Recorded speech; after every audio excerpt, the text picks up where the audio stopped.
Happy Tuesday, Rick. It is Tuesday, Megan. Happy Tuesday. It is the first day of the work week. Yesterday was Memorial Day, and I had a Mhm. surprisingly very quiet phone this weekend. I did have one listing that's on the market. Everything else is under contract, and people were they were out looking at it, and it was pretty quiet. And then today, by about 12:30 p.m., I had 24 phone calls come in. So some of them were solicitation calls, but Mhm. I'm glad the market sort of took it easy this weekend and is Yeah.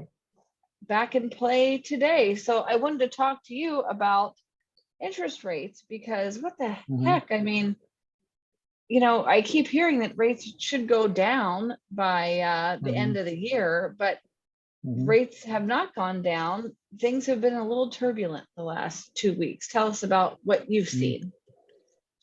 Yeah, and that's very true, by the way. We rates will go down. There's no doubt about that. It's just a matter of when. I think that when will be sometime first quarter next year. They will come down very, very gradually. But for now, let's look at the markets now. I mean, the markets in the last few months have been in a fairly tight range, but there's some events that happen sometimes that cause a lot more volatility. And Hmm. so what I mean by that is, we'll look at, for example, the debt ceiling negotiations. When that was in play, the market was going a little bit crazy because if you have that, people don't know the investor market, they don't know what's going on. And so their easy answer is to flee from it and rates go up.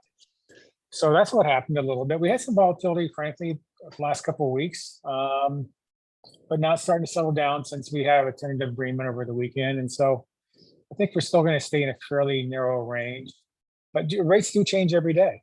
There's no doubt about it. But we had over the last 10 days, about a Hmm. 0.5% spread in rates. Hmm. Hmm. So that was a pretty big movement over a period of roughly 10 days. I feel bad for anybody that depends on the stock market for their employment or their income because it is so. Mhm. I don't remember it being just so emotional. Yeah. It's just can go either way pretty quickly. And It can. I think that's why we see a lot of people wanting to invest in real estate because, it may go up or down, although it hasn't gone down since, I don't know, 2009. It hasn't Mhm. gone down, but at least if it did go down, you'd still have a place to live. Right. Exactly right. You'd still have a It's place to like, live. yeah, yeah, for So sure. we There's we no were doubt just about you and that. I were crunching some numbers before we got on the call, Mhm. and we said Mhm. that the rates went from about 6.25 to about six and Roughly, three quarters, roughly. and Mhm. that changed the payment. If someone was buying $1 million house and putting an 80% down payment, that's a fluctuation of payment of $264 in just Mhm. 5 days. So we Mhm. wanted to remind people that when sometimes people have really good intentions and they want to sound like they're savvy and they've been doing their homework. But the first question when you're applying for a loan shouldn't be what's the interest rate, Mhm.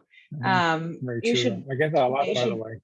yeah, you should worry more about your loan officer's qualifications, if they're a problem solver, if they're going to find the best solution for you, and if they're going to help get the Mhm. offer accepted, and if they're going to help Mhm. really guide you through escrow with kit gloves. And because the Right. interest rate, that's not the way to pick uh, a loan officer, a loan program. And on Mhm. Monday, it So could true. be 6.25, by Friday it could be 6.75. So No, that's a very good point, by the way, because I get that a lot. Someone, they're not even to an offer stage yet. And listen, asking what the rate is a valid question, but that does not mean that's the rate they're going to get, mhm, mhm, because they change every day. And so the important thing is, and you're right about that, we have a strategy in place, a lock and float strategy. Every situation, every loan that we do, every buyer that we work with, we have a strategy in place. As you know, that's something that I manage very, very closely. So mhm, even though the rates might be high a certain week, that does not mean they're going to get that higher rate. We will mhm, typically manage through that process. But the important thing is, guess what? Get the offer accepted, get into mm, escrow, mm, because the rates could be 3%. without an offer acceptance, 3% is like playing with monopoly money. Right, exactly. It doesn't Right. even exist. Yeah, the market, as Right. far as on my end, as far as the amount of homes for sale, I am just really kind of seeing crickets, which is about the time of year that the market, it goes kind of strong as far as listings go in the spring. And then it gets around the second week of June, graduations, Father's Day, but I think Mhm. graduations are happening around Yeah. town this week. But Mhm. people are a little quiet around that time. And then it sort of has the second, breath for summer. And then we go right into fall. We're There we like go. Thursday, we're halfway through the year. We're halfway through 2023. It's amazing when you think about it. Yeah. Really, Yeah. it So is. our Yeah. story for today is it's good to know what the rate is, but it doesn't Mhm. mean anything until you're under contract. Mhm. And also be aware that rates have been fluctuating a lot. Mhm. And the way to be the most competitive is to have your loan approved. So don't wait until the last Yeah. minute. And I know that your team over there can approve a loan like really, really quickly if We do. someone submits all their paperwork, but Mhm. that should really be done ahead of time. Yeah, great point. I've noticed a bit of a trend lately where buyers will call me at 4 o'clock on a Saturday. They want to write an offer, but I've got no loan. Oh, So that's not where you want to be. Certainly, no. that's not a good place to be. So you're right. So it's always about being prepared. And Mhm, when we're prepared, we go in there fighting, all guns blazing every time. And we are always the most prepared person in the room. We mhm, are. mhm, And so I think that's why we have a higher rate of success with our offers compared to mhm, most. But there's mhm, also a strategy. It's about, once we get into escrow, we'll talk about the rates, where the rates are going, and what more importantly, what drives those rates and mhm. what indicators to look for.